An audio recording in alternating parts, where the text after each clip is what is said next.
ምን ነው ወገኔ መድኃኔዓለምን ተወደው የለ? ምን ነው የናቴ ልጅ አማኑኤልን ተወደው የለ? የተደረገልህን እያሰብክ ማልቀስ ስለምን ከበዳችሁ? ርቃን የተሰቀለውን እናስበው። ወይሌ ወይሌ ወየው ወየው አለ።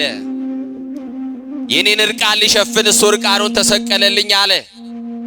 የምትወዱት ሰዎች ለመድኃኔዓለም አልቅሱለት። ርቃኑ የሚታያችሁ ከሆነ፣ ግርፋቱ ትዝ የሚላችሁ ከሆነ፣ ሰንበሩ የሚሰማችሁ ከሆነ፣ ስቃዩ የሚሰማችሁ ከሆነ፣ ህመሙ የሚሰማችሁ ከሆነ፣ የአይሁድን ጅራፍ መድኃኔዓለም የተቀበለውን የአይሁድን ርኩስ ምራቅ የምታስታውሱ ከሆነ፣ ስላንተ እንደሆነ ከገባ ስላንቺ እንደሆነ ከገባሽ በሁለት ወንበዴ መካከል የተሰቀለውን ነፃ አውጪያችን መሲሁ ክርስቶስን እያሰባችሁ አልቅሱለት። ቀራንዮ እንድታስቡት በልናችሁ የተሰቀለው የናዝሬቱ ኢየሱስ ክርስቶስ እንድታስቡት እለምናችኋለሁ። እንባችሁን ወደ እግዚአብሔር ያፈሰሳችሁ አማኑኤል ሆይ ጎብኘኝ፣ አቅቶኛል፣ ዝያለው፣ ደክሞኛል፣ ሰልችቶኛል የምትሉ በልዩ ልዩ ሁኔታ ውስጥ ያላችሁ ሰዎች በጌታ ደስ ይበላችሁ። በዓለም ብትከፉ፣ በስራ ብትከፉ፣ በጤና ብታዝኑ፣ ወዳጃታችሁ ብታለቅሱ፣ በሐዘን ብትሆኑ፣ ምንም የምትደሰቱባት በምድር ላይ ብታጡ በጌታ በኢየሱስ ክርስቶስ ምን ይበላችሁ ይለናል? ደስ ይበላችሁ። ያንቺ ጌታ መድኃኔዓለም፣ የምትንበረከክለት ጌታ መድኃኔዓለም፣ የምታመልኪው መድኃኔዓለም፣ በመቅደሱ ቆመሽ የምታስቀድሽለት፣ በስዕሉ ፊት ቆመሽ የምትማጸኘው መድኃኔዓለም፣ ዘውትር በአፋችሁ የምትጠሩት መድኃኔዓለም የትኛውንም የኑሮ ጨለማ የሚያስወግድ ብርሃን ነው። ወብርሃነ ጽድቅ ዘያብር ለኩሉ ዓለም የተባለ ከዛሬ በኋላ መስጋኙኙ የምታጉረመርሙ አሁን ሁለት እግር ሁለት እጅ ኖሮ በሰው ትከሻ ሳትወርቅ ምርኩስ ሳትይዝ ታማረራለህ። አካላቸው ጎድሎ በሆስፒታል ያሉት ግን ምን ሊሉ ይችላሉ? ይመስገን፣ ይበቃል፣ እግዚአብሔር ይመስገን፣ በጎ ነኝ፣ ተሽሎኛል፣ ይመስገን ይላሉ። አንተ እየበላ አንተ እየጠጣ አንተ በወገን መካከል ሆነ ግን ሥላሴን ማመስገን አቅቶሃል። በብዙ ዓመት መመላለስ እንዳይመስልሽ እናቴ ልጅ። ማስቀደስ ከጀመርን፣ ኪዳን ማድረስ ከጀመርን፣ ውስጥ ገብተን ማህሌትም ሰዓታት መቆም ከጀመርን፣ ንስሐ አባት ከያዝን በጣም ብዙ ዘመን አስቆጥረናል። በልባችን ለክርስቶስ ከቀረብን ግን አንድ ቀን እስቲ ቆጠሩት። ዛሬ ማታ ያለቀሽበት ነገ እንባሽ ታብሶ በደስታ የምትቆሚበት ቀን ይሆንልሽ። ዛሬ ያነባችሁበትን ቀን ነገ ፋሲካችሁ ይሆንላችሁ። የሞት ያክል መሬት ላይ ወደቀባችሁን ነገ ትንሳያችሁ ክርስቶስ ያንሳላችሁ። ከእጃችሁ የተወሰደባችሁ ወደ እጃችሁ ይመልስላችሁ። የተበተነባችሁን ይሰብስብላችሁ። ዘመን የማይቆጠርለት ከዘመናት በፊት የነበረ ፍጥረታትን ሁሉ ያለ ድካም የፈጠረ የቸርነቱ ባህረ ሙላት የማይለካ ቅድመ ዓለም የነበረ ሊያዩት የማይቻል ስውር፣ ሊቀርቡት የማይቻል እሳት፣ ሊዳስሱት የማይቻል የኃይል መንፈስ፣ ኃያላን ሊቋቋሙት የማይቻላቸው የማይሾሙት ንጉሥ፣ እንደ ቸርነቱ አባታችን እንደ መለኮትነቱ አምላካችን ፀሐይን በቀን ጨረቃና ከዋክብትን በሌሊት ያሰለጠነ እድሜ የጨመረልን መድኃኔዓለም፣ ዘመን የቀጠለልን መድኃኔዓለም፣ ነጭ ያለበሰን መድኃኔዓለም፣ የሽበትን ክብር ዘውድ አድርጎ በራሳችን ላይ የደፋልን መድኃኔዓለም፣ በማያኖሩ ሰዎች መካከል የሚያኖረን መድኃኔዓለም፣ ወጥተን እስክንገባ ተኝተን እስክንነሳ የማይለየን መድኃኔዓለም፣ በአደባባይ የነበረው ታሪካችንን በጓዳ የከተተልን መድኃኔዓለም፣ ያየብንን ያላሳየብን የሰማብንንም ያላሰማብን ገመና ሸፋኝ ጓዳ ከታች ከባት ያበሳ የሆነው የድንግል ማርያም ልጅ መድኃኔ ዓለም ኢየሱስ ክርስቶስ ስለ ቸርነቱ፣ ስለ ጠብቆቱ፣ ስለ በዛው ፍቅሩ ኃጢአት በደላችንን በምሕረቱ ከድኖ ሳይገባን በምሕረቱ አደባባይ ነውራችንን ሸፍኖ እየሰበሰበን ይህንን የምህረት ድምፅ እንድንሰማ የረዳን ያገዘን የአባቶቻችን አምላክ ቅዱስ እግዚአብሔር እሱ ነውና ስለማይነገር ስለ ታላቅ ስጦታው ክብርና ምስጋና አምልኮና ውዳሴ ለገናናው ስሙ ይሁን። ክብር ለመድኃኔዓለም ይሁን። እናንተም ቀጥሉና በሉ ክብር ለመድኃኔዓለም ይሁን በሉ። ማምላክ ወላዲተ አምላክ የአዲስ ኪዳን ኪሩብ ከሰማይ የረቀቀች ዳግሚት ሰማይ በቀደመ ልመናዋ ፍጥረት የምታዝምር አዛኝ የጻድቃን ወዳጅ የኃጥአን አማላጅ እናታችን አማላጃችን መመኪያችን በረሃብ ዘመን በልተን የጠገብንባት መሶባችን ድንግል ማርያም በጥማት ዘመን ጠጥተን የረካንባት ጽዋችን ድንግል ማርያም ልብሳችንም ጉርሳችንም ድንግል ማርያም ዘመዳችን ወገናችን ድንግል ማርያም የምንመረጎዝባት የሃይማኖት ምርኩዛችን ድንግል ማርያም ከኃጢአት ስጥመት የዳንባት መርከባችን ድንግል ማርያም ጌታን ያየንባት መስተዋታችን ድንግል ማርያም የሕይወት እንጀራ የቀረበባት አማናዊት መሶብ ድንግል ማርያም ከፍ ከፍ ያልንባት መታያችን ድንግል ማርያም በደቂቀ አዳም በልዑላኑ በትሑታኑ በሰማይ በምድር በገነት በመንግስተ ሰማያት በዚህም ዓለም ውድስት የሆነች የኢየሱስ እናት ድንግል ማርያም መርገመ ሥጋ መርገመ ነፍስ የሌለባት በረከተ ሥጋ በረከተ ነፍስ እያማለደች የምታሰጥ ሥላሴ ክብር የክብር ክብር ያጎናጸፏት ከመንጸፈ ደይን ወደ ገነት ከአሳር ወደ ክብር ከሞት ወደ ሕይወት ከትሕትና ወደ ልዕልና የወጣንባት የኢየሱስ እናት ጥልቁን ባህር የተሻገርንባት ክፉ ቀንን ያለፍንባት የመድኃኔዓለም እናት እንባችን ታብሶባታል፣ ቋጠሯችን ተፈቶልናል። ክብር ለድንግል ማርያም ይሁን። ቀጥሉና ክብር ለድንግል ማርያም ይሁን በሉ።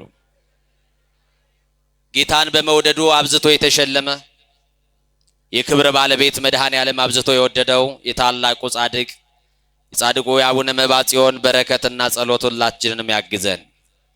ዛሬ የተለየ ዕለት ነው። መድኃኔዓለምና ዓርብ እጅግ የተለየ በቤተ ክርስቲያን በሊቃውንቱ ዘንድ ብዙ ትርጉም ያለው በክርስቲያን ዘንድ ብዙ ትርጉም ያለው ቀን ነው። በዚህ ዕለት ወደ ትምህርቴ ከመግባቴ በፊት ሁላችሁ በዚህ እንዳላችሁ በህሊናችሁ ወደ ቀራንዮ እንድትሄዱ በጎልጎታ በኢየሱስ ክርስቶስ በመስቀሉ ትይዩ እንደ ቅዱስ ዮሐንስ እንድትቆሙ እለምናችኋለሁ። ዛሬ በቅዳሴ የነበራችሁ የዮሐንስ አፈወርቅን ቅዳሴ ሰማችሁ የምትወዱት ሰዎች ለመድኃኔዓለም አልቅሱለት። እርቃኑ የሚታያችሁ ከሆነ ግርፋቱ ትዝ የሚላችሁ ከሆነ ሰንበሩ የሚሰማችሁ ከሆነ ስቃዩ የሚሰማችሁ ከሆነ ህመሙ የሚሰማችሁ ከሆነ የአይሁድ ጅራፍ መድኃኔዓለም የተቀበለውን የአይሁድን ርኩስ ምራቅ የምታስታውሱ ከሆነ ስላንተ እንደሆነ ከገባ ስላንቺ እንደሆነ ከገባሽ በሁለት ወንበዴ መካከል የተሰቀለውን ነፃ አውጪያችን መሲሁ ክርስቶስን እያሰባችሁ አልቅሱለት ይለናል። ኢትዮጵያዊ ቄርሎስ መፍቀሬ ድንግል አባ ጊዮርጊስ ዘጋስጫ በመስቀሉ አጠገብ የተገኘውን በክርስቶስ ፍቅር ልቡ እየተቃጠለ ያለቀሰውን ዮሐንስ ወንጌላዊን የጌታ ወዳጅ ፍቁረ እግዚእ የተባለውን እንዲህ ይለዋል። በአንጻረ መስቀል ቀዊሞ ዮሐንስ በከየ፣ በመስቀሉ አጠገብ በመስቀሉ ትይዩ ቆሞ ዮሐንስ አለቀሰ እንዲህ ብሎ ወይሌ ወይሌ ወየው ወየው አለ። የኔን እርቃን ሊሸፍን እሱ እርቃኑን ተሰቀለልኝ አለ። ክፉዎች አይሁድ ራሱን በዘንግ ሲመቱት አየ።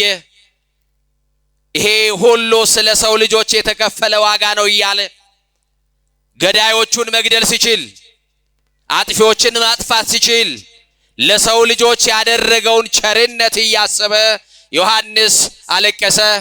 ምን ነው ወገኔ መድኃኔዓለምን ተወደው የለ? ምን ነው የእናቴ ልጅ አማኑኤልን ተወደው የለ? የተደረገልህን እያሰብክ ማልቀስ ስለምን ከበዳችሁ? ዛሬ የሚያስለቅሰን የቤታችን ጉድለት ብቻ ሆኗል። የሽሮና የበርበሬ ጉዳይ ብቻ ነው የሚያስለቅሰን። እስቲ መስቀል ላይ እንገኝ። ልቡናችሁ በሰማይ ይሁን። በላይ ያለውን አስቡ ብሎናል። በሰማይ ያለውን እናስብ። መድኃኔዓለምን እናስበው። ርቃን የተሰቀለውን እናስበው።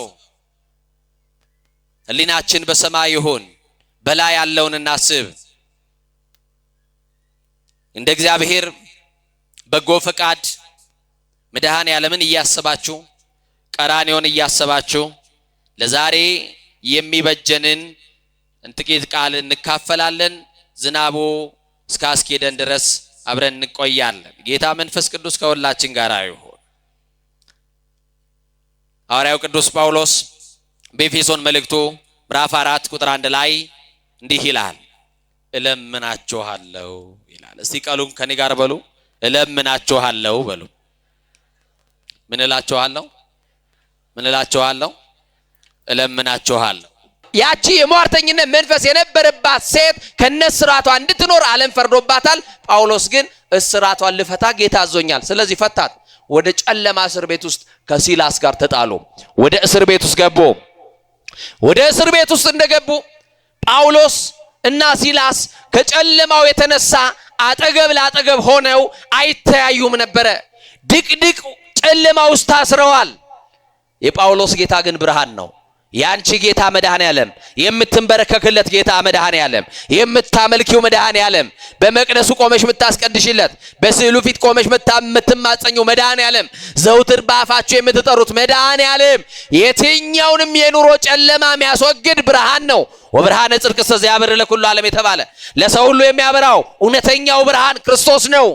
ስለዚህ ጳውሎስ ይሄንን ብርሃን አምኖ ይሄንን ብርሃን ይዞ ይሄንን እውነት ሰብኮ ነው ወደ እስር ቤት የተጣለው። በጣም የሚደቅ ነው። ጳውሎስና ሲላስ ይነጋገራሉ እንጂ አይተያዩም። በድምጽ ይነጋገራሉ። ጨለማው ከብዶናል፣ አንድ ነገር ማድረግ አለብን። በዝማሬ እግዚአብሔርን እናመስግናሉ። እስቲ ሁላችሁም በዝማሬ በሉ፣ እግዚአብሔርን እናመስግን። የዛን ሰዓት ጨለማው ይበራል። የዛን ሰዓት እስራታችን ይበጠሳል። የወይኑ መሰረት እስኪነዋወጥ ድረስ ለእግዚአብሔር በእስራቴ ደስ ይለኛልና በመታሰሬ ኮራለሁና አመሰግነዋለሁ አለና ጳውሎስና ሲላስ በእስር ቤት ሆነው እግዚአብሔርን በዜማ ማምለክ ጀመሩ። እግዚአብሔርን በዜማ ማመስገን ሲጀምሩ ጨለማ የነበረው ቤት ብርሃን ሆነ። የታሰሩበት ሰንሰለት ወለቀላቸው።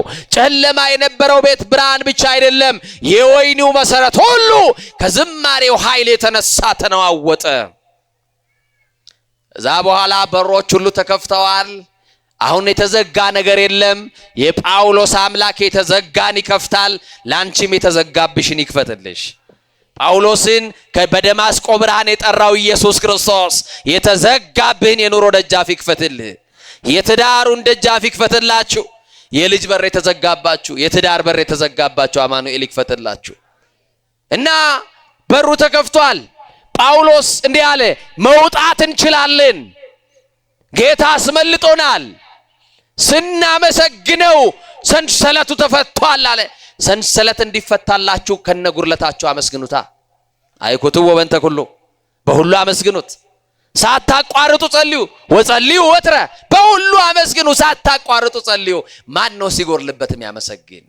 ማን ነው በጉርለቱ የሚያመሰግን? እናቴ ልጅ አሁን ጎርሎብሽ ታመሰግኛለሽ? የቤት ኪራዩ፣ ኑሮው፣ ትምህርት ቤት ልጆችን መላክ ከብዷችሁ፣ የትምህርት ቤት ክፍያ መክፈል ከብዷችሁ፣ እንዲህ ባለ ችግር ውስጥ እንዲህ ባለ ሰንሰለታማና ውስብስብ ችግር ውስጥ እያላችሁ ለመድኃኔዓለም ካላችሁ መቀነታችሁን እየፈታችሁ እምጥታችሁ ትሰጣላችሁ። ማን ይሰጠናል ብላችሁ፣ ማን ይሞላልናል ብላችሁ ለማን አያችሁ? ልብ አድርጎ ቅዱስ ጳውሎስ በማመስገኔ ነው ጨለማው የበራው፣ በማመስገኔ ነው ሰንሰለት የተፈታው አለ። ሰንሰለታችሁ የሚፈታው ስታመሰግኑ ነውና ከዛሬ በኋላ አመስጋኙኝ የምታጉረመርሙ። አሁን ሁለት እግር ሁለት እጅ ኖሮክ በሰው ትከሻ ሳትወርቅ ምርኩስ ሳትይዝ ታማረራለህ። አካላቸው ጎድሎ በሆስፒታል ያሉት ግን ምን ሊሉ ይችላሉ? አያችሁ፣ ተመስገን፣ ይበቃል፣ እግዚአብሔር ይመስገን፣ በጎ ነኝ፣ ተሽሎኛል፣ ይመስገን ይላሉ። አንተ እየበላ አንተ እየጠጣ አንተ በወገን መካከል ሆነ ግን ሥላሴን ማመስገን አቅቶሃል። ጳውሎስ በስራቱ አመሰገነ፣ በስራቱም ይኮራ ነበረ። የሚያኮራ ስራት ስለ ክርስቶስ መታሰር ነው፣ ስለ ስሙ። አያችሁ፣ ክርስቶስ በሚለው ስም በወንጌል ምክንያት የሚደርስበትን ማንኛውንም መከራ እንደ ሙሉ ደስታ ይቆጥረው ነበር። እና ይገርማችኋል የመቶ አለቃው ዘወር ብሎ ሲመለከት ወደ እስር ቤቱ ጳውሎስና ሲላስ ያመለጡት መሰለው። አያችሁ እስረኞች አምልጠውኛል፣ የታሰሩትን ልጠብቅ ነበር ከንጉሥ ትእዛዝ የተሰጠኝ፣ ወየውልኝ እነዚህ እስረኞች ካመለጡም ንጉሥ እኔን ብቻ አይደለም ቤተሰቦቼንም ይገላል፣ ስለዚህ ራሴን ማጥፋት አለብኝ አለ። ለዚህ ነው በመነሻዬ ላይ የኔ ፀሐይ እየጠለቀ ነው፣ ጥሩ ኑሮ መፈለግ ጨርሻለሁ፣ አሁን ጥሩ ሞት መሞት እፈልጋለሁ የምትሉ የእናንተን ችግር የሚፈታ የእናንተን ቋጠሮ የሚፈታ ጌታ ዛሬም በክብሩ አለና እለምናችኋለሁ ተስፋ አትቁረጡ። ምን እላችኋለሁ? የትምህርታችን ርዕስ ምን እላችኋለሁ? እለምናችኋለሁ። እና ቅዱስ ያ የመቶ አለቃ ራሱን ሊያጠፋ ምን ሊብል ራሱን ሊያጠፋ ንጉሥ አዋርዶ ከሚገለኝ ንጉሥ ቤተሰቤን ከሚገድል እነዚህን ሁለት በእስር ቤት የታሰሩ ጳውሎስና ሲላስ ስላመለጡኝ ራሴን ብገድል ይሻለኛል ብሎ የመጨረሻ መፍትሄ የመሰለው ራሱን ማጥፋት ነው። አሁን ተስፋ ቆርጣችሁ የሚነገረው ቃል እንደ ማደንዘዣ የምትጠቀሙ የላችሁም? አሁን ይሄን እንደ ተስፋ ማትቆጥሩ ተስፋ የቆረጣችሁ ባልኖርስ የኔ መኖር ምን ፈየደ የምትሉ ሰዎች አላችሁ። እና ራሱን ሊያጠፋ ሲል ጳውሎስና ሲላስ አዩት ይላል። ምን አሉ? በራስህ አንዳች ነገር አታድርግ አሉት። እስቲ ይሄንን ቃል ከኔ ጋር በለው፣ በራስህ በለው። አንዳች ነገር አታድርግ። እኛ አልጠፋንም አሉት። እኛ ከጠፉት ወገን አይደለንም። አያችሁ እኛ እስር ቤት ሰብረን ምንጠፋ ሌቦች አይደለንም።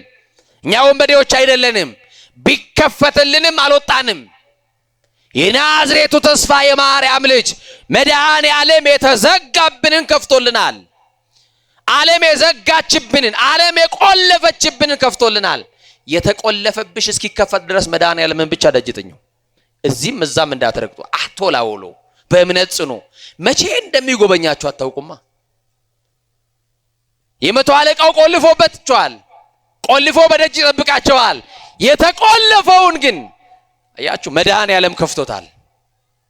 እስቲ የተዘጋባችሁ እንዲከፈትላችሁ የምትፈልጉ በተለይ በዚህ ሱባኤ በዚህ ጾም ለቅሶ ወደ እግዚአብሔር ያቀረባችሁ እንባችሁን ወደ እግዚአብሔር ያፈሰሳችሁ አማኑኤል ሆይ ጎብኘኝ፣ አቅቶኛል፣ ዝያለው፣ ደክሞኛል፣ ሰልችቶኛል የምትሉ በልዩ ልዩ ሁኔታ ውስጥ ያላችሁ ሰዎች የተቆለፈውን የሚከፍተው የናዝሬቱ ተስፋ አማኑኤል ይክፈትላችሁ። የማርያም ልጅ መድኃኔ ዓለም ይክፈትላችሁ። ራስን አታጥፋሉትና ራሱን ከማጥፋት አዳኑት። ጳውሎስ በተከፈተለት ወጥቶ ቢሆን እኮ ያ ሰው ምን ብሎ ነበረ ማለት ነው? ንገሩኛ። ራሱን አጥፍቶ ነበረ። እግዚአብሔር ያቀበለው መንፈስ ቅዱስ ያሳወቀው አንድ እውነት አለ። ጳውሎስ በሩ ተከፍቶለታል። የተከፈተው ደግሞ እንዲወጣበት ነው። በተከፈተው እንዲያልፍ ነው። ተከፍቶልኛል ግን ቆይ አለው ሲላስን፣ መውጣት የለብንም እግዚአብሔር ሌላ ታምራት ያደርጋል፣ ቆይ እንዳትወጣ እለምናለሁ፣ ቆይ አለው። ግዴላችሁ እለምናችኋለሁ፣ በዚህ ቤት ቆዩ፣ የትም አትሂዱ፣ አድራሻ አትለውጡ፣ አስማተኛ መንደር አትሂዱ፣ ስርማሹንም ቅጠል በጣሹንም አትጠይቁ፣ ኮከብ ቆጣሪው ጋርም አትሂጂ፣ እድል ፈንታሽ ሥላሴ ነው፣ እሱን ጠብቂው፣ እሱን በማምለክ ያጽናችሁ መድኃኔ ዓለም። ቆይ እንዳትሄድ እንዳትወጣ እለምንሃለሁ፣ ቆይ አለው። በመቆየቱ የአንድን ሰው ሕይወት አተረፈ ጳውሎስ። ከዛ መቶ አለቃው ምን አለ? እናንተ የልዑል አምላክ ባሪያዎች፣ እናንተ ነፍሴን አትርፋችሁልኛል፣ በእናንተ ጌታ በኢየሱስ ክርስቶስ አምናለሁ። እባካችሁን በጨለማ ነው ምኖረው፣ ወደ ብርሃን መውጣት ፈልጋለሁ።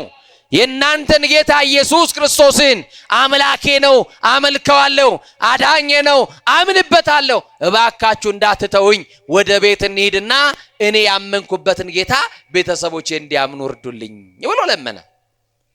ጳውሎስና ሲላስ ብዙ ከለመናቸው በኋላ ተነሱና ይህንን ሰው ተከትለው ወዴት ሄዱ? ንገሩኛ። ወደ እሱ ቤት ሄዱ። ቤተሰቡን አሳምነው አስተምሮ ካጠመቁ በኋላ ግብዣ አድርጎላቸው የክርስትና ዕለት ግብዣ ጋበዛቸው። ፍሪዳ አረደላቸው፣ ወይን አጠጣቸው፣ ጋበዛቸው። ዛሬ ከምን ተመነስተን ይመስላችኋል የክርስትና ቀን ድግስ ምን ደግሰው? አንዳንዱ ኢንዶ ኦርቶዶክሳውያን አበዙት። አንዴ ተስካር ይሉናል፣ አንዴ ዝክር ይሉናል። በጣም ኤክስትራቫጋንሲን እንዶ ካቀም በላይ ወጪ ነው እያሉ ደግሞ እንዶ በእንግሊዘኛ እያሽሞነሞኑ የሚነግሯቸው ሰዎች አሉ አይደል? እንዳይመስልሽ እናቴ ልጅ እንዴ ሰማያዊ ዜግነት አግኝተ እንኳን ሰማያዊ ዜግነት የምታከብሯቸውን ዴዎች መቼም ወጣቶች ታውቁታላችሁ። ምንዴ እያላችሁ እንደምታከብሩ ያውን ዴ በዴ ነው እየሰማችሁናል። የሀገር ዴ አለ፣ ክሬዚ ዴ አለ፣ ምናምን ዴ አለ። እንግዲህ እብደት ራሱ እንት ተሰጥቶታል፣ ቀን ተሰጥቶታል። አንተ ማታከብሩ የመድኃኒዓለም ቀን ነው። ዓለምን ማታከብሩ የሱን ቀን ነው። አያችሁ የተሰቀለበትን እቺን ዕለት ዓርብ ውለታ የተዋለልን እና የክርስትና ዕለት ነው ድግስ ደግሶ ያው ከዚህ የተነሳ ነው የክርስትና ድግስ እየደገስን ሰዎችን በቤታችን ጠርተን ድሆችን ሰብስበን ምናበላ ይሄንን ደስታ ለመግለጽ ነው። ሐዋርያው ቅዱስ ጳውሎስ እለምናችኋለሁ በሚለው ንግግሩ 4 ነገሮችን አስቀምጦልናል። የመጀመሪያው የራሱን ትሁት ስብዕናን የገለጠው እየሰማችሁኝ ነው። ትሁት እለምናችኋለሁ ብሎ ምን ለማኝ መሆኑ ተለማማጭ መሆኑ ትሁት ስብዕና እንዳለው የቅዱስ ጳውሎስ ማንነት የሚገልጥ ቃል ነው። ሁለተኛው እለምናችኋለሁ እያለ የሚገልጠው ኩዌሽን ማርክ ጥያቄ ምልክት አለው። የሰዎችን ነፃ ፈቃድ ነው። እየሰማችሁኝ ነው። እለምናችኋለሁ ብሎ የሚለምን ፈቃዳቸውን እየጠየቀ ነው። የሰው ነፃ ፈቃድ ቅዱስ ጳውሎስ ያከብር አክባሪ ነው ማለት ነው። ሌላው ደግሞ እለምናችኋለሁ የሚለው ቃል የንግግር ጥበብን ያሳያል። የምን ጥበብን ንገሩኛ? የንግግር ጥበብን። አራተኛው የወንጌል ጠባይን ያሳያል። ወንጌል ተለማማጭ ልመና ነው። እየሰማችሁኝ ነው። ታረቁ ብለን እንለምናችኋለን፣ ተስማሙ ብለን እንለምናችኋለን ይላል። በጣም ስለ ፍቅር የሰበከው ደግሞ የጌታ ወዳጅ የፍቅር ሰባኪ የምንለው ቅዱስ ዮሐንስ ወንጌላዊ ደቂቄ የተፋቀሩ በበይናቲከሙ ይለናል። ወልጆቼ እርስ በርሳችሁ ተፋቀሩልኝ እያለ ይለምነናል። ቅዱስ ጳውሎስ በመልእክቱ ብዙ ጊዜ እለምናችኋለሁ እያለ የወንጌል ጠባይ ነው መለመን። ራሱን ትሁት ስብዕና ያሳየናል። የሰዎችን ነፃ ፈቃድ የሚያሳየን ነው። ሐዋርያው ቅዱስ ጳውሎስ እጅግ ትሁት ነበረ። በጣም የሚገርማችሁ ቅዱስ ጳውሎስ በመልእክቱ የገለጻቸውንና እኛ በዚህ ዘመን ያለነው ሐዋርያንን ብለን መንጠራው እንዴት አይነት ህይወት እንዳለን ሲያነጻጸርን ጥቂት እንይ። አምላከ ቅዱስ ጳውሎስ ከሁላችን ጋር ይሁን። ቅዱስ ጳውሎስ እንዲህ ይላል፣ እኔ የክርስቶስ ባሪያ ነኝ ይላል። በማርያም በሉ ሁላችሁም ውስጥ አቤት። እኛ ደግሞ የንጉስ ልጆች ነን እንላለን። የገሌ ልጅ ነኝ አይደል? ሽለላችን፣ ፉከራችን የገሌ ዘር የሳተናው ልጅ የምናምን ልጅ ይሄ ነው ፉከራችን። ቅዱስ ጳውሎስ ምን ይላል? እኔ የክርስቶስ ምንድን ነኝ ይላል? ባሪያ ነኝ። እኛ አሁን በዚህ ዘመን ባሪያ ነኝ የሚል ሰው ታገኛላችሁ? ንገሩኛ። እንደው የሮያል ፋሚሊ ከሆነ እኔ ነገስታት ዘር እኮ ነኝ፣ እኔ እኮ የገሌ ልጅ ነኝ ነው የምንለው የምንመካበት። ቅዱስ ጳውሎስ ትህትናውን እንድታዩት ነው። በጣም የሚገርማችሁ ቅዱስ ጳውሎስ ከዚህ ለሞት ከተሰጠ ሰውነት ማን ያድነኛል ይላል። ከዚህ ለሞት ከተሰጠ ሰውነት ማን ያድነኛል ይላል። እኛ ደግሞ እምቅ ኃይል አለኝ እንላለን። እችላለሁ፣ አደርጋለሁ የሚል መንፈስ አለን። ልዩነታችን ነው ማን ትሁት እንደሆነ። የቅዱስ ጳውሎስ ትህትናን በዚሁ ተመልከቱ። ቅዱስ ጳውሎስ ድንኳን እየሰፋ ለድሆች ይሰጥ ነበረ። እኛስ ድንኳን ከሚሰፉ እንዘርፋለን፣ ከሚሰሩት እንነጥቃለን። ልብ አድርጉት፣ ትህትናችንን ተመልከቱ። እሱ ቅዱስ ጳውሎስ ደሞዙን ትቷል፣ እኛ ለቦነስ እንጣላለን። አይገርምም? ጳውሎስ ደሞዝ የለውም። በማንም አልከበርኩባችሁም ብሎ ድንኳን እየሰፋ ለድሆች ይሰጣል። ደሞዝ የለውም፣ ከቤተ ክርስቲያን ክፍያ የለውም። በቤተ ክርስቲያን ቅዱስ ጳውሎስ ደሞዙን የተወ ነው። እስቲ ቅዱስ ጳውሎስ በሉ ደሞዙን የተወ ነው። እኛ ለቦነስ ነው የምንጣለው። የእናቴ ልጅ እንኳን ደሞዝ ልንተው ማለት ነው። ልብ አድርጉም። እሱ በድንግልና ሕይወት ኖሯል። ላስቸግራችሁ፣ ቅዱስ ጳውሎስ በሉ በድንግልና ሕይወት ኖሯል። እኛ በአንድ መርጋት አቅቶናል። ቅዱስ ጳውሎስ ስለ ትዳር መክሮናል። ባለ ትዳር ግን አልነበረም። ሰማችሁኝ አይደል? አንደኛ ቆሮንቶስ ምዕራፍ 7 ሙሉ ቻፕተሩን ብታዩ ምዕራፉ ሙሉ የሚያወራው ስለ ትዳር ነው። የሰማችሁኝ ነው አይደል? እንዴት መኖር እንዳለባችሁ፣ ባለ ሚስቱ ሚስት ለባሏ ምን መምሰል እንዳለባት ሲናገር፣ ጳውሎስ ግን ትዳርን ኖሮ አይቶት አይደለም። የሕይወት መምህር ክርስቶስ ወይም መንፈስ ቅዱስ የገለጠለትን እውነትን ያስቀመጠልን። በጣም የሚገርም ነው። እሱ ስለ ምእመናን መጽናት ምጥ ይዞታል። ስለማን መጽናት? ስለ ምእመናን መጽናት ምጥ ይዞታል። እኛ ስለምናገኘው ጥቅም ምጥ ይዞናል። ስለምናገኘው ምን አልኳችሁ? ጥቅም። ስለምእመናኑ መጥፋት እለምናችኋለሁ፣ ራሳችሁን እንዳትጎዱ በትዕግስት ጠብቁ፣ እግዚአብሔር ከእናንተ ጋር ነው። በጌታ ደስ ይበላችሁ። በዓለም ብትከፉ፣ በስራ ብትከፉ፣ በጤና ብታዝኑ፣ ወዳጃታችሁ ብታለቅሱ፣ በሐዘን ብትሆኑ፣ ምንም የምትደሰቱባት በምድር ላይ ብታጡ፣ በጌታ በኢየሱስ ክርስቶስ ምን ይበላችሁ ይለናል? ደስ ይበላችሁ። የቅዱስ ጳውሎስ ምጡ ጭንቁ ምንድነው ካላችሁ፣ ምእመናን እንዲጸናለት ነው። እኛስ ካልን ስለምናገኘው ጥቅም ነው ምጣችን። እየሰማችሁ ነው? ምጣችን እሱ ነው። ቅዱስ ጳውሎስ መልሶ እንዲህ ይላል፣ ጸልዩልኝ ይላል። እስቲ በሉ እናንተ ደግሞ እኛን እንደዚህ እንዳያላችሁ አታስቸግሩ። እናንተም ጸልዩ እንጂ እንዴ አንቺ ቁጭ ብለሽ እንዴ ተይ እንጂ ተነሱና ጸልዩ እናንተ። እሺ እኔ አባቴ እኮ ገዳም ናቸው እና ብያልሽ አትመኪ። ተነስተሽ ጸልይ። ተነስቶ መጸለይ ነው። እሺ እየሰማችሁኝ አይደል?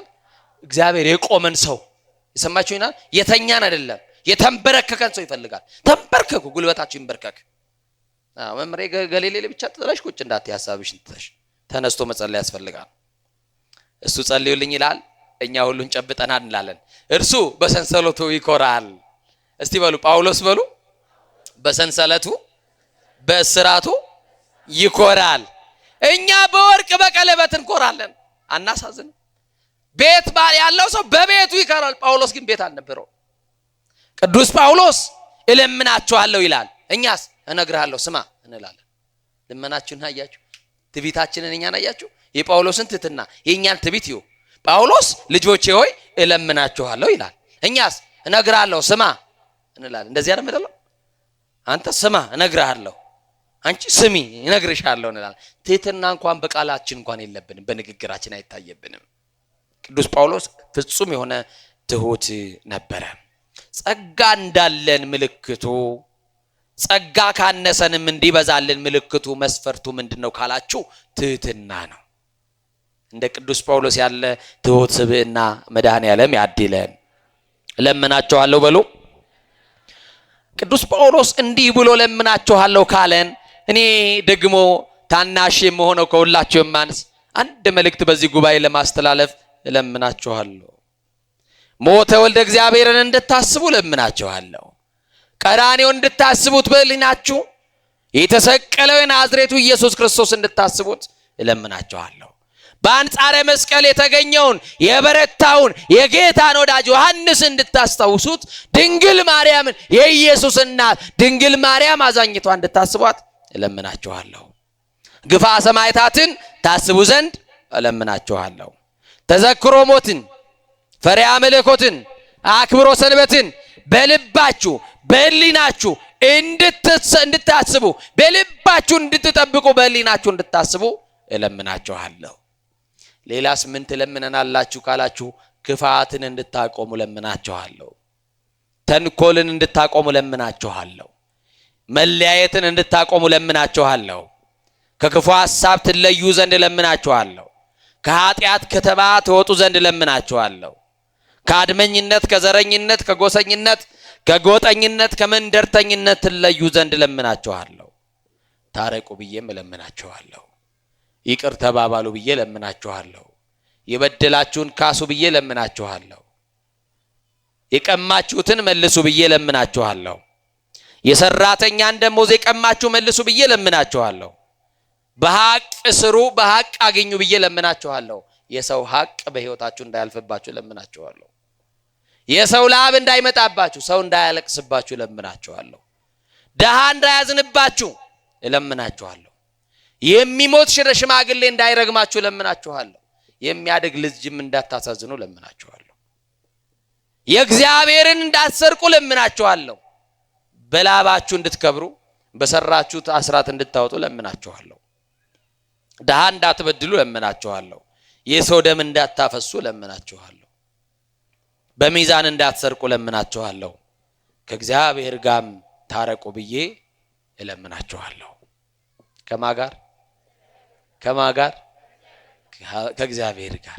አሁን በዚች ጨለማ በዚች ምሽት መድኃኔዓለም ቢገለጥልን አስባችሁታል?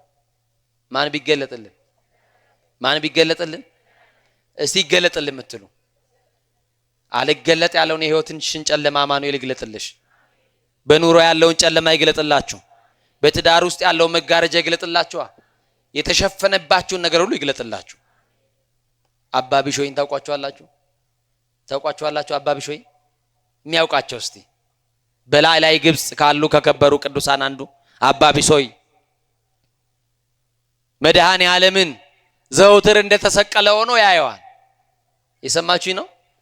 ልክ ወደ በዓቱ በሚገባ ሰዓት ደግሞ ክርስቶስም እንደተሰቀለ ሆኖ የተወጋው ጎኑን እያሳየው ይገለጥለታል።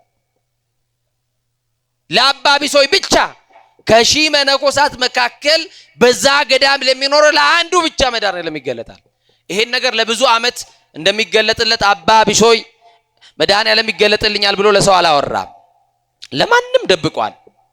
አንድ ቀን ግን ይሄን እውነት ብነግራቸው ሳለና ማህበረ መነኮሳት በተሰባሰቡበት አባ ቢሾይ እንዲህ አለ፣ መድኃኔዓለም እኮ ይገለጥልኛል አላቸው። መድኃኔዓለም ምን ይልልኛል? እንዴት ይገለጥልሃል? ትላንት ለመጣኸው ላንተ እኛ በዚህ ገዳም መኖር ከጀመርን ይሄን አክል ዓመት አስቆጥረናል። እንዴት ለኛ ሳይገለጥ ላንተ ይገለጣል? አይሆንም አሉት።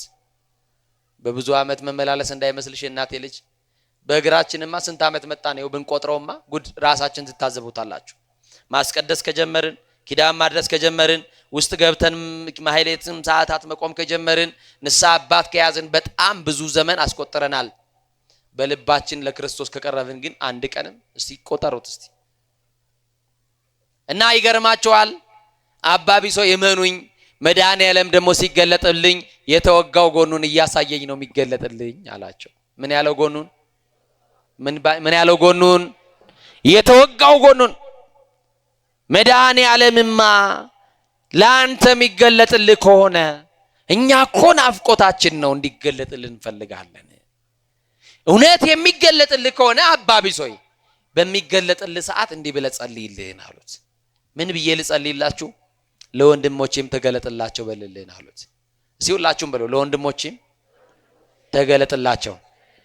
ዘይጼሊ ለርሱ ለራሱ የሚጸልይ አያችሁ፣ አንቀጸ ንስሐው እንደዛ ይላል። ለራሱ የሚጸልይ ለባልንጀራው የማይጸልይ ኃጢአት ይሆንበታል ይላል። እዚህ ስትመጡ ባልንጀራችሁንም አስቡት እሺ። ደክሞ በዓለም የቀረውን በልዩ ልዩ ሱስ ውስጥ ተጠምዶ ወደ ቤተ ክርስቲያን መምጣት ያልቻለውንም አስቡት። አያችሁ፣ አባ ቢሾይ ይሻለና የነዛን ሁሉ መነኮሳት ጸሎት ይዞ ወደ ኢየሱስ ክርስቶስ ቀረበ። መድኃኔዓለም በዛ በተለመደበት ሰዓት መጣና እጆቹን ዘርግቶ ሰላም ላንተ ይሁን ወዳጄ ሲለው ድፍት ብሎ ሰግዶለት የአምልኮ ስግደት መድኃኔዓለም ሆይ ወደኔ ወደ ጎስቋላው እንዴት መጣ? እባክህን ዛሬ ጥያቄ አለኝ መልስልኝ መድኃኔዓለም አለ። ዛሬ የምትጠይቁትን ጥያቄ አማኑኤል ይመልስላችሁ፣ መድኃኔዓለም ይመልስላችሁ፣ የረጲው መድኃኔዓለም ይመልስላችሁ። ጥያቄ ይዛችሁ የመጣችሁ ቋጠሯችሁን መድኃኔዓለም ይፍታላችሁ። ጥያቄ ይዣለሁ መድኃኔዓለም መልስልኝ። የኔ ልጅ ጠይቅ፣ አንተ ጠይቀ እኔ ማልመልሰው የለኝምና ጠይቅ አለው። እባክህን መድኃኔዓለም ለወንድሞቼም ተገለጥላቸው አለ። መድኃኔዓለም እንዲህ አለ፣ ነገ እስቲ ነገ በሉ፣ የእናንተ ነገር ነገ ይፈታላችሁ። ዛሬ ማታ ያለቀሽበት ነገ እንባሽ ታብሶ በደስታ የምትቆሚበት ቀን ይሆንልሽ። ዛሬ ያነባችሁበትን ቀን ነገ ፋሲካችሁ ይሆንላችሁ። የሞት ያክል መሬት ላይ ወደቀባችሁን ነገር ትንሳያችሁ ክርስቶስ ያንሳላችሁ። ከእጃችሁ የተወሰደባችሁ ወደ እጃችሁ ይመልስላችሁ። የተበተነባችሁን ይሰብስብላችሁ። ነገ እስቲ ነገ በሉ፣ ነገ እኮ ተስፋ ናት። ነገ በሉላችሁ። የእናንተ ነገር ነገ ይስተካከል። የእናንተ ቋጠሮ ነገ ይፈታ። የእናንተ የመረረብ ሁሉ ነገር ነገ ይጣፍጥላችሁ። በአማኑኤል ይጣፍጥ፣ በመድኃኔዓለም ይጣፍጥ። ነገ በዚህ ሰዓት በተራራው ላይ ስለመገለጥላቸው በገዳም ያለ መነኩሴ ሁሉም እንዳይቀር አርዴቱ መነኮሳት ሁሉ በተራራው ላይ ይውጡ ንገራቸው። በዚህ ሰዓት ማንን ለማየት? ማንን ለማየት? እግዚአብሔርን ለማየት፣ መድኃኔዓለምን ለማየት ሁሉ ወጡ። ሰዓቱ ሳይደርስ ከ2 ከ3 ሰዓት እየቀደሙ ተራራውን ወጡት። አሁን ነገ ረጲ መድኃኔዓለም ላይ በዕለተ አማኑኤል በቀን 28 መጋቢት የሆነ ተአምር አለ ቢባል አረ የታባቱ ጥንቅር ይበል ወደ ቤትም አልሄድም እዚቹ ጠብቃለሁ እንዳያመልጠኝ ልትሉ ትችላላችሁ አይደል? አዎ መነኮሳቱ እየቀደሙ ተራራው መውጣት ጀመሩ እና ደካሞቹ ቀድመው ወጥተዋል። ኃይለኞቹ ደካሞቹን እያለፉ ወጥተዋል። አንድ ሽማግሌ መነኩሴ እድሜያቸው ያረጀ ዘመናቸውን ሁሉ በቤቱ የጨረሱ አረጋዊ መነኩሴ እና መውጣት አቅቷቸው ተራራውን እየቧጠጡት ደክሟቸው አይ መድኃኔዓለም ሊያመልጠኝ ዓለምን ትቼ የመነንኩለት የእናቴ አባቴን ቤት በልጅነት የተውኩለት ጌታ ዛሬ ሊያመልጠኝ ነው። አይ ጉልበቴ አንሶ አቅሜ ደክሞ አቅም ያላቸው ቀድመው ይለያዩ ነው እያሉ እያዘኑ እባካችሁ እናንተ መነኮሳት በእጃችሁ እየጎተታችሁ መድኃኔዓለምን እኔም ልየው እናንተ የምታዩት እኔም አይለፈኝ እባካችሁ ሰዱኝ እያለ መለመን ጀመረ። ምን አሉት መነኮሳቱ? አንተን ስንጎትትማ አንውልም እሱ ያመልጠናልና ሁላችን ከሚያመልጠን አንተ አንድ ነህ አንተ ቢያመልጥ ይሻላል ብለው ትተውት ሄዱ። ደሃ የምታልፉ ሰዎች ሳይኖርሽ ሊሆን ይችላል የምታልፊው፣ ሳይኖር ሊሆን ይችላል የምታልፈው።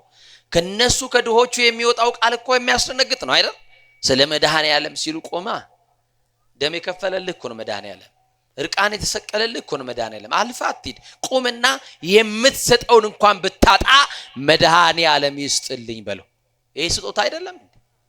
አዎ ስለመቤቴ ካሉ ጨካኝ የሚራራባት ያዛኝቷ ስም ተጠርቶማ እንዳታልፊ። ስንቅሽ ናት፣ ምርኩዝሽ ናት፣ በረከትሽ ናት እኮ ድንግል ማርያም። እሷ ስንት ነገር እያደረገችልሽ የእሷ ስም ሲጠራማ አልፈሽ አትሂጂ። ቁሚና ካለሽ ስጪ፣ ከሌለሽ ግን ካለበት ያደርስልኝ ድንግል ማርያም ትስጥልኝ በሉ። ይህንን ሰው ማን ይውሰደው? ሁሉ ትቶት ሄደ። ምናልባት ብዙ ቀን አልፈ ነው ይሆን መድኃኔዓለም?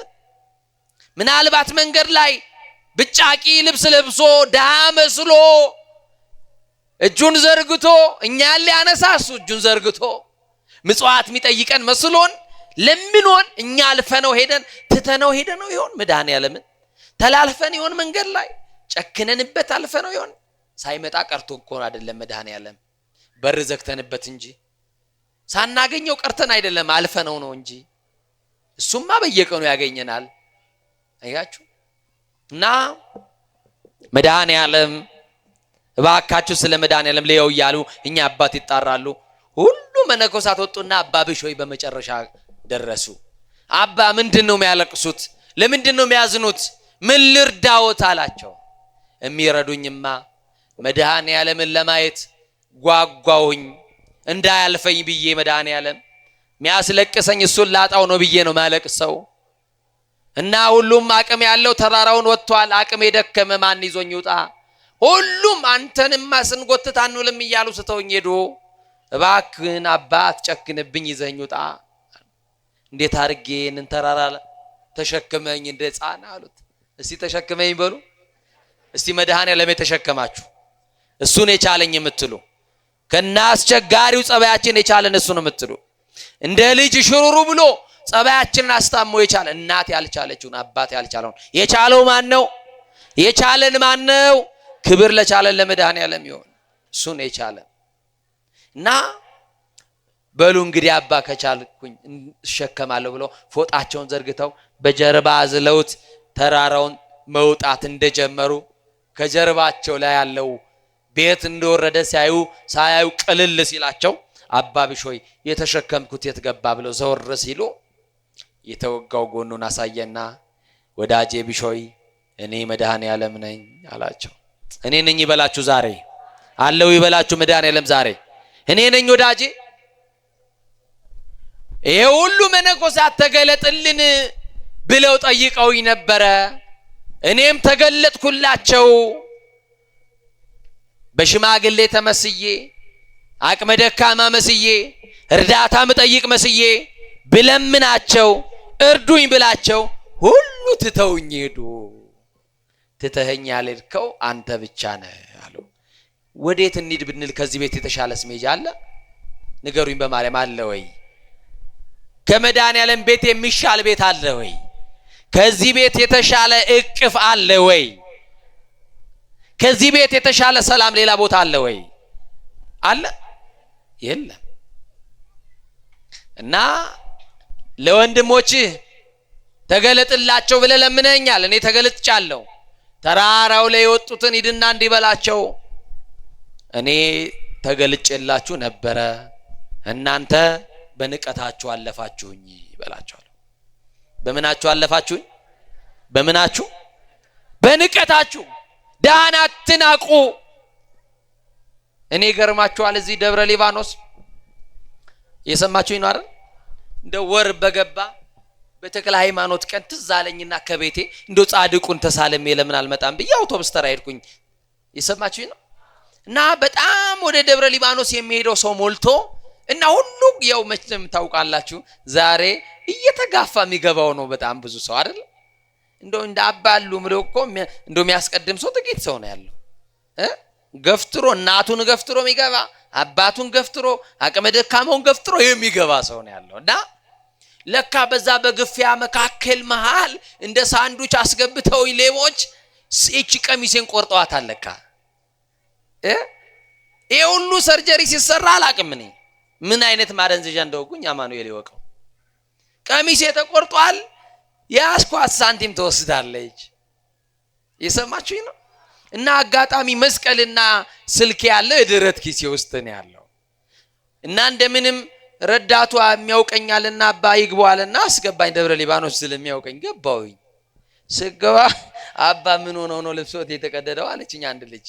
ኧረ አልተቀደደም ብዬ ሳይ ኧረ በደንብ ነው የተቀደደውና መቼም ሰርጀሪ የሰራ ሰው መልሶ አይሰፋውም። የሚቀድ እንጂ የሚሰፋ ሰው አታገኙ። የሰማችሁኝ ነው አይደል? እና አዘንኩኝ። የሰማችሁኝ ነው። እንደው ጻድቁ አንተም ብዬ ወጥቼ አልኩና አዘንኩኝ፣ ተሰማኝ። መሄጃ ብር እንኳን ስልክ ጥሩ ነው አይደል? ስልኳ ብትወሰድ ነው ከባድ እኮ እና በሞባይል ከፈልኩትና ወደዛ ደረስኩኝ። ልክ እንደወረድኩኝ ደብረ ሊባኖስ አንድ አሮጌ ልብስ የለበሱ ልብሳቸው በብዙ አይነት ጨርቅ የተሰፋ ነው፣ ጫማ የላቸውም፣ የሰሌን ቆብን ያደረጉት ልክ እንደወረድኩኝ እጄን ጎተቱኝ። ይሰማችሁኝ ነው። እና እኔ ጤነኛም አልመሰሉኝምና ውስጥ የፍርሃት ነበርና ምን ነው አባ ስላቸው አጣጠቡሽ አይደል ሌቦች አሉኝ። ማን ገለጠላቸው ይሆን? ማን ነገራቸው ይሆን? የሰማችሁኝ ነው። ተክልዬን ብለህ አንተ አልቀረህም በረከት ታገኛለህ፣ እጥፍ በረከት አሉኝ። እቺን ብለውኝ ሄዱ ጥለውኝ። የሰማችሁኝ ነው።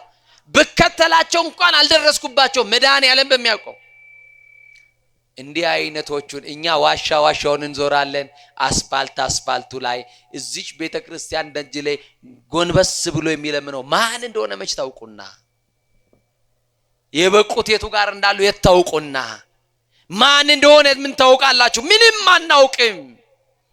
አያችሁ አሁን እኛ አባት ቢያናገሯችሁ አይምሯቸው ልክ አይደለም ብላችሁ ጥላችሁ ልትሄዱ ትችላላችሁ። ከጸጋ የደረሱ ከብቃት የደረሱ ትልቅ አባት ነበሩ። ለካ እግዚአብሔር ከጸጋ ያደርሳችሁ። እና ወገኖቼ ለአባ ቢሶይ በትህትና የተገለጠ እግዚአብሔር ሌሎችን በንቀታቸው እንዳለፈ ድሆችን አትናቁ፣ ድሆችንም እንዳትንቁ እለምናችኋለሁ። ምን እላችኋለሁ? ንስሐ ያልገባችሁ ዝም ብላችሁ ጾም እየጾማችሁ ከጧት እስከ ማታ ብቻ ሰማችሁኝ ነው አይደል? ምግብ ባለ መብላት ብቻ ቀኑን ሙሉ እየዋላችሁ ሰዓት ሲደርስ አላርም እየቀጠራችሁ እንጀራ የምትበሉ ሰዎች ንስሐ ግቡ። ንስሐም እንድትገቡ እለምናችኋለሁ። መድኃኔዓለም ኢየሱስ ክርስቶስ በዚህ ጾም በጎ ምንሰራበት የምንታረቅበት ምንስማማበት አንድ ሆነን ደግሞ ስለ ሀገራችን ሰላም ደግሞም ስለ ዓለም ሰላም የምንጸልይበት እንዲያረግልን የመድኃኔዓለም ቸርነት የድንግል ማርያም አማላጅነት ሁላችን የሚያግዘን የረጴው መድኃኔዓለም ታምረኛ ነው። ነገስታቱን ረድቷል፣ እኛንም ይርዳን። አሜን በሉሃ። ነገስታቱ አሳምረው ሰርተውለታል። የእናንተንም ቤት መድኃኔዓለም ያሳምርላችሁ፣ የእናንተንም ህይወት ያሳምርላችሁ እና መድኃኔዓለም በፈዋሽ ጸበሉ ብዙዎችን እያዳነ ነው። አሁን በዚህ ዘመን የመድኃኔዓለም ታምር አይነገርም። በዚህ ዘመን ስላሴ አዳነኝ የሚል ሰው አንሰማም። ቅዱሳንም ቢያማልዱ በስላሴ ነው መንገዱ። አባ ጊዮርጊስ ዘጋስጫ በሰዓታቱ ነግሮናል። አዎ ወደ አባቱ ለመሄድ መንገድ ነው፣ ወደ አባቱም የሚያስገባ በር ነው ብሎናል። ሰማችሁኝ አይደል? የሰማችሁኝ ነው ወገኖቼ። እግዚአብሔር ያደረገውን ታምር መድኃኔዓለም በአዲስ አበባ ከተማ የሰራውን ታምር ልንገርና በረጲ መድኃኔዓለም ደግሞ የሚደረገው ታምር ይቀጥላል የምትሉ እስቲ መድኃኔዓለም እኛን ይፈታናል የምትሉ እስቲ ዓለም ይስማ መድኃኔዓለም በዚህ ቦታ ይፈታናል የምትሉ ታምናላችሁ? ደብራችሁ ደብረ መድኃኒት ይሁንላችሁ። ዓለም ሁሉ ተሰብስቦ የሚድንበት የፈውስ ተራራ ያርግላችሁ። ልጅቷ አረብ ሀገር ነው የኖረችው። አሳጥሬ ነው የምነግራችሁ። የሰማችሁ ነው። የእስልምና ሃይማኖት ተከታይ ናት። ቤተሰቦቿ የምትሰራውን ገንዘብ አጠፉባት። ምን አሉባት? ገንዘቧን አጠፉባት። ብሯ ለ7 ዓመት ለፍታ ሰራች። ከ7 ዓመት በኋላ እናቷ ጋር ስትመጣ እናት ተጨነቀች። ወንድሞቿ ያንን ብር እንነግዳለን ብለው ከእናት ወስዶ ብሩን አባክነውባታል። የ7 ዓመት ልፋቷ ባዶ ሆኗል። ተስፋ ቆረጠችና በር ዘግታ ራሷን ልታጠፋ ስትል ቀኑ 27 ነው። ማን ነው 27? ማን ነው እለቱ? መድኃኔዓለም። አሁን መድኃኔዓለምና ይቺ የማታምን ሴት ምን ያገናኛቸዋል ካላችሁ በኢትዮጵያ የገጠር ከተማ ላይ ነው የኖረችው። ጎረቤቶቿ ክርስቲያኖች ናቸው። ትምህርት ቤት የምትሄድ አብረዋት የተማሩ ልጆች የመድኃኔዓለም ቤተክርስቲያን የሰንበት ትምህርት ቤት አገልጋዮች ናቸው። በመጋቢት 27 እና በጥቅምት 27 ቀን እየተደበቀች ሰው ሳያት ከጓደኞቿ ጋር መድኃኔዓለምን ለማንገስ ትሄዳለች። ቀጥሎ ደግሞ ሶስተኛው የጥምቀት ዕለት የምን ቀን? የመድኃኔዓለምን ታቦትን ሸኝሏትና ልጆች ኢንቫይት ያደርጓል። በጣም የሚገርም እኮ ነው። ጠርተዋት ትሄድና ታቦት አንግሳ አታውቅም፣ ዘምራለት፣ አታምንበትም፣ አጨብጭባለት፣ እልል ብላለት ከጓደኞቿ ጋር ለዓመት ያደርሰን ብላ ትመጣለች። አረብ ሀገር የሄደችው እቺ ልጅ ናት። እለቱን አሰበች። ማን ነው? ራሷ ምን ልትል ነበረ? መድኃኔዓለም ክርስቲያኖች ያምኑብሃል፣ ብዙ ነገርም ታደርግላቸዋለህ፣ እኔ አላምንብህም፣ ራሴን ላጠፋ ነው። ለምን ቀንህን አስታወስኩት? ለምን አንተን እንዳስብ አደረከኝ? ራሴን ባጠፋ ይሻለኝ ነበር እኮ ብላ ምርር ብላ ለቀሰችና በሩን ከፍታ ወጣች። ስልክ አነሳችና ለአሰሪዎቹ አረብ ሀገር ደወለች። ታለቅሳለች። ምን ሆነሻል? ወደዛው ልመጣ ነው፣ ትኬት ላኩልኝ። የሆንሽውን ነገር ንገሪን። ቤተሰቦቼ ብሬን አባከኑብኝ። የ7 ዓመት ብር? አዎ። እኛ እኮ የምንወድሽ ሰራተኛችን ነሽ፣ ብር ደሞዝ ጨምረንልሻል፣ ትኬት ገዝተን እንጠራሻለን ብለው ትኬት ገዙላትና ድጋሚ ስደት ሄደች። ድጋሚ ስደት የሄደችበትም ቀን በወሩ በ27 ነው። ማን ነው ቀኑ? ከሞት አድኖ ተስፋ ቀጥሎላት የላካት ማን ነው? መድኃኔዓለምን ተስፋ አድርጓት ወጣቶች ሄደች አረብ ሀገር። 2 ዓመት 3 ዓመት የሰራችውን ብር የትም አላከችም፣ አጠራቀመችው ራሷ ይዛ። አንዱ በፌስቡክ ያወራታል። ወንድሞቼ እንደው አትቀየሙኝ፣ ዛሬ ለምናችኋለሁ፣ እማታገቧቸውን ሴቶች ተስፋ እንዳሰጧቸው፣ አብራችሁ ረጅም ርቀት ማትሄዷቸውን ሰዎች ተስፋ እንዳትሰጧቸው በሐሰት። እና አንዱ በፌስቡክ እያወራት በቃ ሞታለሁ፣ ሰማይ ይደፋብኛል አንቺን ካጣው እያለ በሚያባብል በቁልምጫ ቃል ይነግራታል። ልቧ ተከፈለ። የሰማችሁኝ ነው። በስደትማ ጊዜሽ አይባክንም፣ ነይና ኢትዮጵያን ኑር አላት። እንግዲያውስ ረጅሙን ጊዜ አብረህ የምትኖር ከሆነማ ብላ የ3 ዓመቱን የሰበሰበችውን ብር ለዚህ ልጅ ላከችለት። እናት አልታመነችም፣ ወንድም አልታመነም። እማታውቀውን ሰው አምና በፌስቡክ ያወቀችውን ሰው 3 ዓመት ብሯን ላከችለትና ኢትዮጵያ ድንገት መጣች። እሱ ቤት እየሰራው ነው የሚላት።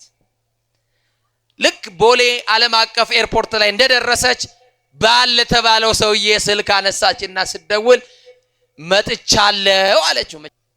እና ሰውዬው ደነገጠ። መጥቻለሁ ምትኝ ኢትዮጵያ ነው የምርሽን ነው? አዎ። ስልኩን ጥርቅም አርጎ ዘጋና ጠፋ። አሁንም እለቱ 27 ነው። ሊያድን ሲፈልግ እንዲህ ነው የሚሆነው። የሰማችሁ ይናር ይሄ ሙቪ ድራማ አይደለም ማወራችሁ። የሰማችሁ ይናር እለቱ 27 ነው። ቦሌ ኤርፖርት ቁጭ ብላ ሻንጣዋ ላይ ተደግፋ እየየ አለች። አስተናጋጆች መጡ። ሰራተኞች ቢያባብሏት የሆነችውን ነገር ልትናገር ፈቃደኛ አይደለችም። አይዞሽ ያልፋል፣ ምን ሆንሽ? ቤተሰብ በህይወት የሉም፣ ምን ሆነሻል? አይዞሽ ቢሏት ምንም በቃ ተውኝ ይውጣልኝ አለች። አለቀሰችና አንድ ነገር አለች። ምን ነው ምን አረኩ መድኃኒዓለም? ያኔ ልሙት ባልኩ ሰዓት ለምንድን ያስመለጥከኝ አለችው። ወዲያውኑ ይሄ ሰው መድኃኒዓለም ምን እንዳሳሰበው አይታወቅም። የዘጋባትን ስልክ መለሰና እያለቀሰች እያለ ደወለላት። ተስፋ ስትቆርጡ ይመጣል መድኃኒዓለም። መድኃኒዓለም ተአምር እየሰራ ነው። ስልኩን ደወለላት፣ አላመነችም። አወራት። ምን ብሎ? የኔ እናት ብርሽን ግማሹን አጥፍቼ ግማሹን ይዣለሁ፣ አትቀየምኝ፣ ሰርተን እናገኛለን ነይ አላት። ተስፋ ነው አይደል? ይሄም ተስፋ ነው ብላ እሺ ብላ ያለበት ቦታ ላዳ ኮንትራት ይዛ በታክሲ እሱ ያለበት ቦታ ሄደች።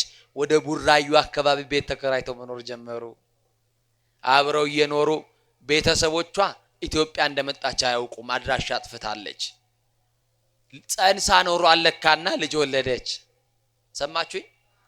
እና ልጅ ወለደች። 1 ዓመት 2 ዓመት ልጁ እያደገ መጣ። እሱ የቀን ስራ እየሰራ እሷ ልጅ እያሳደገች ቤት ውስጥ መኖር ጀመረች።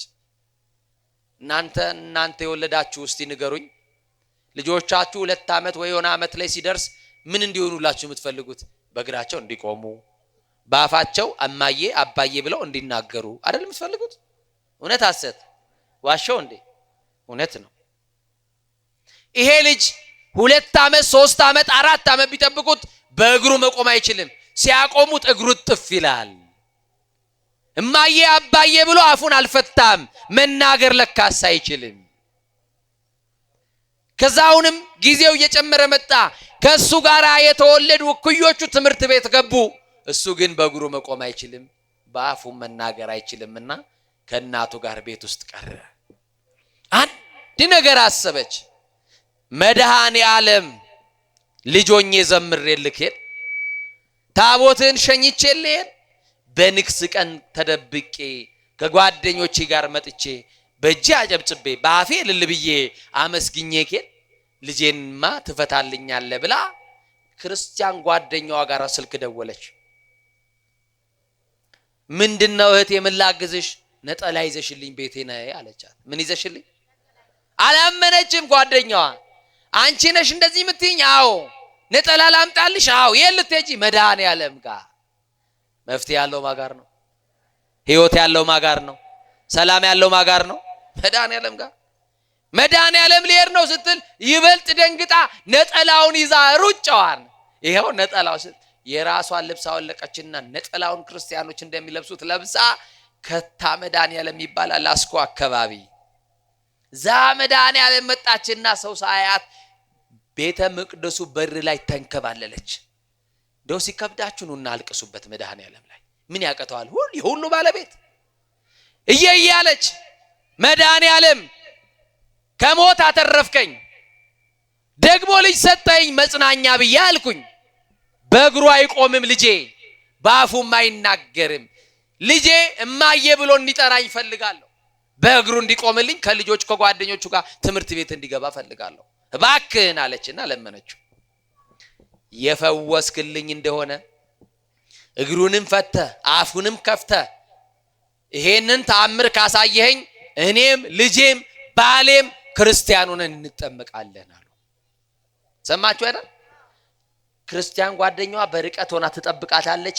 አልቅሳ ስትጨርስ ወደ ጓደኛዋ ጋር መጣች። ጸለይሽ? አዎ። ተነፈሽ? አዎ። ቀለለኝ። መድኃኔ ዓለም ሰምቶኛል ማለት ነው አለች። መድኃኔ ዓለም የሁላችንም ጸሎት ይስማ። እንዲህ አለቻት ያቺም ማታምነዋ ሴት። ወደ ቤት ከመሄድሽ በፊት አንድ ነገር አድርጊ አለቻት። ጸበል ስላለ በዚህ ቦታ ጠዋት ልጁን አምጥተሽ አስጠምቂው አለቻት። እሺ አለች። የመጀመሪያው ቀን ልጇን ይዛ አብራ ከልጇ ጋር ገብታ መቆም የማይችለው ልጇን እግሯን ዝርግት አድርጋ ከጸበሉ ስር ወድቃ ልጇን ደግሞ በእጇ ታቅፋ ጉሮሮን ከፍታ ከላይ የሚወርደውን ጸበል በልጇ አፍ ውስጥ እንዲገባ ቶሎ አፉ ከተከፈተልኝ ብላ እንዲህ ይላል አባ ጊዮርጊስ፣ የተራበ ሆድ ለምግብ እንደሚቸኩል ይላል። እስቲ በሉላችሁ። ልጅሽም ይቅር ለማለት ይቸኩላል። ይቅር ይበለን መድኃኔዓለም፣ ይማረን መድኃኔዓለም። ጉሮሮን ከፍታለችና ትን ይለዋል ልጁ። ኧረ ተይ ቀና አድርጊው ልጅ ጸበሉን እኮ በኃይል እያስገባሽበት ነው እያለች እሷ የልጁ ላይ አይደለም እያለቀሰች ሌላ ቦታ ሄዳለች በሐሳብ። ልጁ ግን ጉሮሮ አፍ ውስጥ ምን ይገባል? ጸበሉ ይገባል። ከሆነ ሰዓት በኋላ ስታይ ጸበሉ በአፍ ውስጥ እየወረደ ነው። ልጁ ደግሞ ትን እያለው ነው። ልጇን ከእንደገና ደንግጣ አፍንጫውን ይዛ ድንገት ልጄ ስትለው አቤት እማዬ አላት። ለካ በዛ ሰዓት ልጁ ተከፍቶለታል ጉሮሮው። የተዘጋውን የሚከፍት መድኃኔዓለም በዛ ቅጽበት ለካ የተዘጋው የልጁ አንደበት ተከፍቶለታል። ተከፍቷል ጉሮሮ። ደነገጠችና ምን መሰላት? አይ ይድናል ብዬ ስላሰብኩ ነው እንጂ ልጄ ተናግሮ አይደለም ብላ ድጋሚ ልጄ ትለዋለች። አሁንም መልሶ እማዬ ይላታል። እናቱን የማይሰማ ልጅ የለም አይደል? እናቱን የማይሰማ ልጅ የለም አይደል? እናቱን ሰምቶ ይመልስላታል። ጩኸቷን አቀለጠች። ሕፃኑን ይዛው ወደ ውጪ ተሸክማው እርቃኗን እኮ ናት። ከተደረገላት ደስታ የተነሳ ልብስ እንኳን ሳትለብስ በሕዝብ መካከል የልጄን አንደበት ዛሬ መድኃኔዓለም በአንደኛው ቀን ፈታ፣ ጉሮሮው ተከፈተ መድኃኔዓለም እያለች በሰው መካከል ስትሄድ ሰው መድኃኔዓለም ለዛች ሴት ያደረገውን እያየ ሕዝብ ሁሉ በእንባ ተራጨ።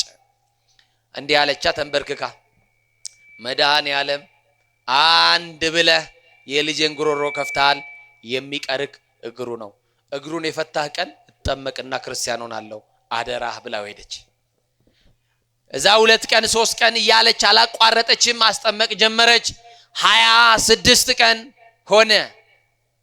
በ27 ማን ነው በ27 በዋዜማው ቀን መድኃኔዓለም ለካ ስራ ነበረው። ለምን? በ27 አውደ ምሕረት ላይ ፈልጋት ነበረ። የዛሬው አውደ ምሕረቱ ላይ ለምስክርነት ያቆማችሁ መድኃኔዓለም ዛሬ በሰማችሁት ቃል ነገራችሁ ሁሉ ተፈቶ ለምስክርነት በአውደ ምሕረቱ ያቆማችሁ እና ለካስ መድኃኔዓለም ተአምር አለው።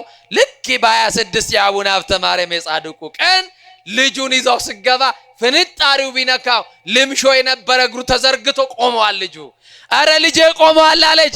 አሁን ምርኩዝ አያስፈልገው መድኃኔዓለም ደርሷል። እሱ ከደረሰ ምርኩዝን ትጥላለ። በዊልቸር የመጣው ከዊልቸር ላይ ይነሳል። ማን ከደረሰ በሰው ድጋፍ የመጣው ድጋፉን ይለቃል። ማን ከደገፈው መድኃኔዓለም ሁላችንም ይደግፈን። ከዛ በኋላ አለቀሰች። ልጇ ቆሞላታል። ተሸክመው አዝላው ለዛ ዓመት ሙሉ የተንከራተተችበትን ልጇን በ26 ቀን መድኃኔዓለም አቆመላታ። ሽባነታችን ይተትርልን እና ቆሟል ልጇ። ሕዝቡ ሁሉ አደነቀ እግዚአብሔርን። በ27 የመድኃኔዓለም ቀን ባሏን ጠርታው በአስቸኳይና መድኃኔዓለም ልጅህን አቁሟል። ባለፈው ጉሮሮን የፈታው እስካሁን በጨለማ ነበርን።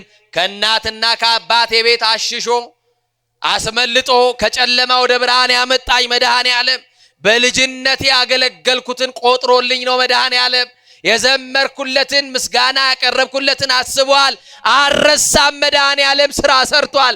ዛሬ ደግሞ ወደ ቤቱ አመጣን መድኃኔዓለም ብላ መድኃኔዓለም የሰራላትን በ27 ሽባ ከነበረው ዛሬ ከተፈታው ልጇ ጋር ቆመች። መጻጉዕን የፈወሰ መድኃኔዓለም እኛንም ይፈውሰን። ድውያንን የሚፈታ እግዚአብሔር መድኃኔ ዓለም የሚሳነው ነገር የለም በሉላችሁ። እንደው ድምጻችሁ ያንሳል አፈር ልብላ። እንደው ባዛኝቷ ድገሙ። በቃ ተስፋ የቆረጣችሁ እግዚአብሔር የሚሳነው ነገር እግዚአብሔር ሁሉን መፍታት ምን ይችላል? ሁሉን ማስተካከል፣ ሁሉን መመለስ፣ ሁሉን መፍታት። ስለዚህ ተስፋ ማን ይሁነን? ማንን እናምልከው? ማንን እንጠብቀው? መድኃኔዓለም ወደ